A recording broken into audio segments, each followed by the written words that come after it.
Let's start with a simple question.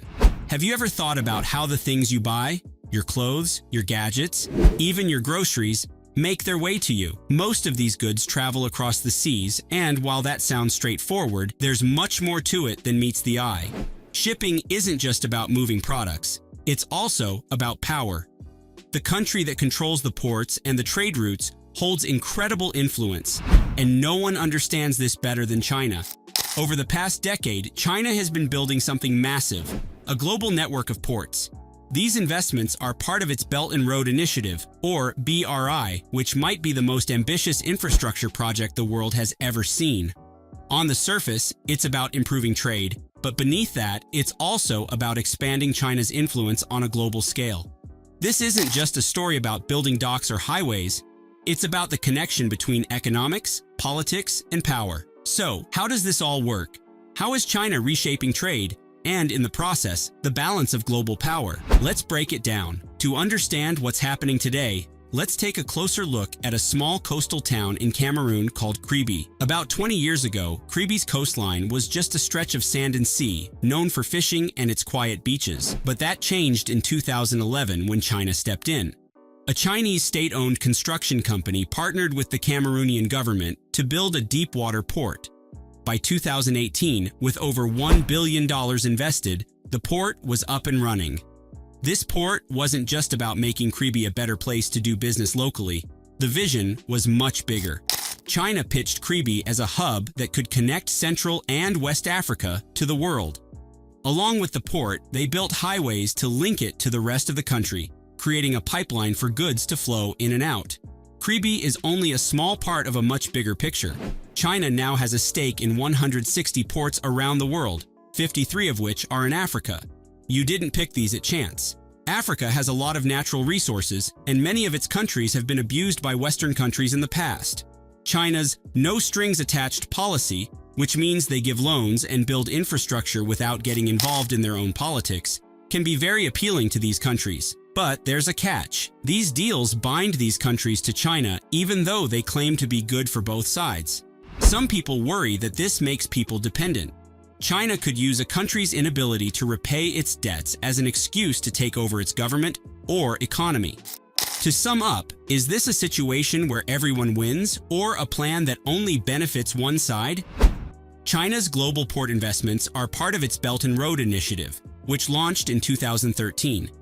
Initially, the plan focused on connecting China to Europe, inspired by the old Silk Road. But as it grew, the project expanded to include Africa, the Middle East, and South America. It's a mix of overland trade routes and maritime shipping lanes that crisscross the globe. Why the seas? Because they're the arteries of global trade. Most of what we buy and sell moves by ship. To control trade, you need access to key maritime routes. There are also chokepoints, narrow passages like the Strait of Malacca or the Suez Canal that connect major trade regions. If you control these, you don't just control trade, you control economies.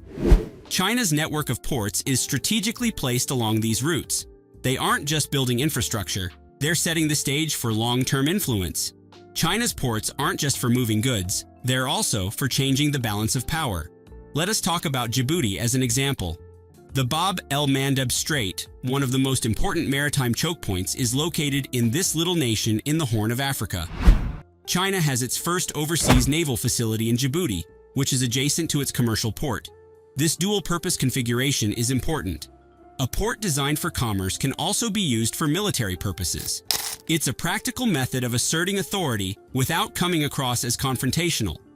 For instance, when it comes to fuel and supplies, naval ships utilize the same facilities as commercial ships.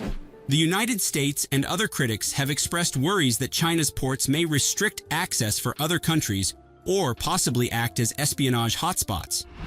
China has been charged by the US with covertly converting some ports into military bases. Even while China disputes this, it is still unclear how far they will push this tactic. China's growing naval power adds another layer to this story. The country's navy, known as the People's Liberation Army Navy plan, has been expanding rapidly. It now has more ships than the US, though its capabilities differ. The plan's official mission is to safeguard China's overseas interests, which include trade routes and investments. For China, protecting these routes isn't just about keeping goods moving, it's about economic survival. The country relies heavily on imports like oil and minerals, and any disruption could cripple its economy. That's why it's not surprising that China is rumored to be eyeing new military bases in places where it already operates ports, like Cameroon's Kribi. Meanwhile, regional instability adds to the pressure. In areas like the Red Sea, piracy and conflict have already forced ships to reroute, causing delays and higher costs.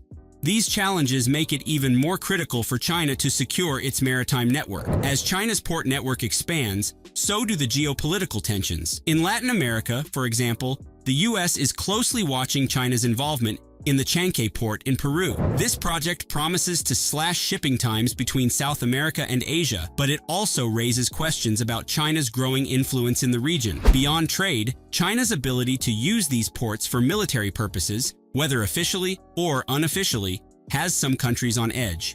Even if a port doesn't become a full-fledged naval base, it can still provide the resources and access that military ships need. This dual-use capability blurs the line between commerce and security, making it hard to predict what's next. So, what does all of this mean? China's investments in ports are about much more than trade. They're about influence, economic, political, and military. By building this network, China is reshaping the rules of global commerce and power. The question is, where does this lead? Are we witnessing the rise of a new maritime superpower, or are we heading into an era of heightened global tensions? What do you think? Is China's port strategy a smart move for global trade, or is it a power grab with serious consequences? Share your thoughts in the comments. Don't forget to like, subscribe, and hit the bell to stay updated on stories that shape our world.